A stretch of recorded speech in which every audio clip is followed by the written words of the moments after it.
deuxième partie, eh bien, on va parler tennis et golf. Le golf, en ce moment, il y a l'US Open, c'est le troisième majeur de l'année. Le tennis, eh bien, hier sur nos antennes, un invité de marque, Guy Forget. Guy Forget, on va en parler dans un instant parce que, eh bien, on va d'abord accueillir notre monsieur tennis sur Média, bien entendu, vous le connaissez. C'est Abdrahim Mondir, c'est l'ancien capitaine de l'équipe du Maroc, Mondir, l'académie, un monsieur de tennis. Bonsoir, c'est Abdrahim. Oui, bonsoir, salam alaikum. C'est toujours le même plaisir. Merci beaucoup pour l'invitation. Voilà, c'est Hassan Jabiri et Hakim Tamim pour vous servir. Nawal à la réalisation. On va revenir avec vous dans un instant sur l'information cette semaine. C'est quand même cette annonce de Rafael Nadal qui a décidé de ne pas disputer Wimbledon et également non plus les Jeux Olympiques. 34 ans, 35 ans. Le corps qui a bien entendu rappelé Nadal, celui qui a gagné 20 majeurs. Mais d'abord, on va revenir sur Guy Forget, c'est le directeur du tournoi. On rappellera quand même, et c'est Abdrahim, vous allez me corriger, je dis des bêtises par exemple. Guy Forget est né à Casablanca, c'est un ancien joueur bien entendu, ancien capitaine bien sûr, et capitaine de des équipes de France, Coupe Davis et Fed Cup, directeur du tournoi. C'est un gaucher, c'est l'un des plus beaux palmarès du tournoi, enfin du tennis français, 11 titres en simple, 28 en double. Il a été 4e joueur mondial, c'est son meilleur classement. Donc ça va pour l'instant, c'est Abdrahim. Non, très bien, mais je te fais totale confiance. je ne peux même pas intervenir, bravo. Merci, c'est Abdrahim. On va écouter un extrait, Guy Forget qui a accordé à Média une interview hier avec Wadia Ouhti. Eh bien, on a choisi 2 petits extraits parce que c'était difficile, on le sait, l'année dernière, les internationaux de France qui ont été décalés de quelques mois. Ça a été difficile en raison des restrictions sanitaires. Et comment ont fait les organisateurs pour maintenir cette édition? La réponse de Guy Forget. D'un point de vue commercial, c'était 2 années difficiles parce que l'on est le seul tournoi du Grand Chelem à avoir été impacté à 2 années successives par les restrictions liées au Covid. Donc financièrement, effectivement, les pertes sont très importantes. Néanmoins, on a pu quand même payer le prize money pour les joueurs, on a pu garder le personnel à la fédération et je pense que pour le tennis, c'est un formidable outil de promotion.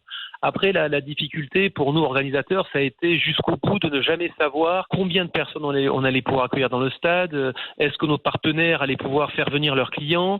Donc voilà, et puis tout cela jusqu'au bout, jusque presque à 15 jours, 3 semaines de l'événement. Vous savez, notre jauge pour les qualifications, on a joué à huis clos, il n'y avait personne. Sur la première semaine de Roland-Garros, on avait seulement 1000 personnes sur le court central et 1000 personnes sur le court Suzanne-Lenglen. Et ce n'est qu'à partir de la 2e semaine, on a pu avoir 5000 personnes sur le court Philippe-Chatrier, donc un tiers, je dirais, de la capacité maximale. Donc tout ça, c'est frustrant pour les joueurs, c'est difficile pour les organisateurs et malgré tout, on a vu quand même de très beaux matchs et on peut dire que c'était une édition quand même réussie. Voilà, une édition réussie remportée par Djokovic, le 19e majeur pour le joueur serbe. On attend toujours l'arrivée, bien entendu.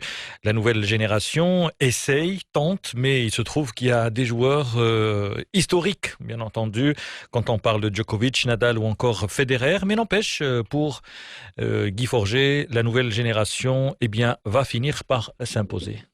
Medvedev avec Zverev et avec Tsitsipas qui est allé jusqu'en finale en faisant 2 premiers sets extraordinaires face au numéro 1 mondial.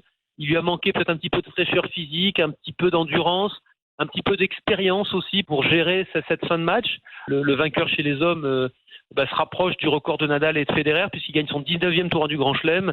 Et je crois que tous les téléspectateurs et les gens qui ont eu la chance d'avoir un billet dans le stade ont vécu une quinzaine magnifique.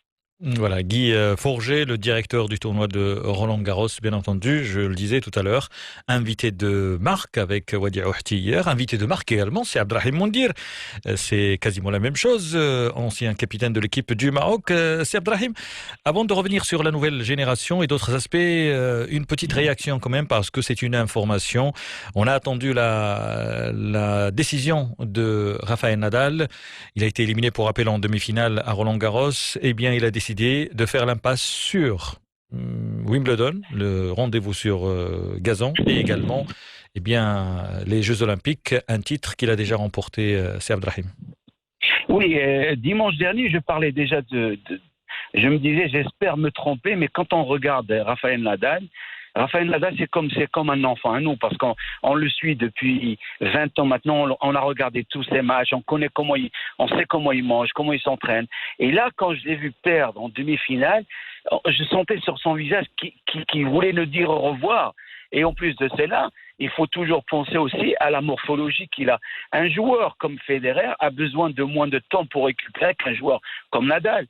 À titre d'exemple, si je parle juste de l'équipe nationale du Maroc qui a marqué l'histoire du tennis marocain et mondial, on avait un joueur pour les mêmes heures d'entraînement, il avait pratiquement pas besoin de massage, alors que les autres joueurs, pour les mêmes heures, ils avaient besoin d'un massage, étirement et tout ça. Donc chaque personne est faite différemment. Et Nadal, il a une musculature qui lui demande beaucoup d'étirement, beaucoup de temps pour récupérer.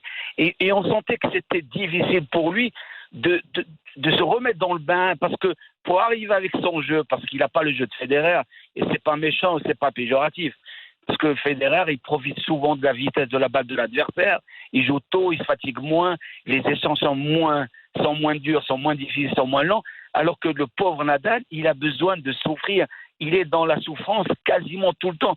Chaque match qu'il joue contre le numéro 1 mondial, ou contre le 30, ou contre le 100, contre le numéro 100, il est dans la même difficulté. Donc c'est quelqu'un qui souffre énormément, et il a tout à fait raison. Il faut qu'il écoute son corps, et son corps aujourd'hui, il a besoin de récupération, parce qu'il peut avoir une blessure qui va le priver à vie de marcher ou de n'importe quoi. Donc il a écouté son corps, et aujourd'hui, alors le gazon, c'est pas une surface qui lui va très bien. Tokyo, ça va se jouer sur rapide, donc il a bien fait, il va se préparer, il va récupérer. Mais comme on dit souvent dans notre jargon, la vérité d'aujourd'hui n'est pas celle d'hier. Parce que quand on sort d'une défaite aussi lourde qu'à Roland-Garros, où il a senti qu'il était à 2 doigts de gagner, de se qualifier pour la finale, eh ben on souffre, on a besoin de temps pour récupérer, pour recharger les batteries. Là, comme il l'a dit, ça fait longtemps qu'il n'était pas retourné à la maison. Là, il va retrouver sa famille, sa femme, il va récupérer.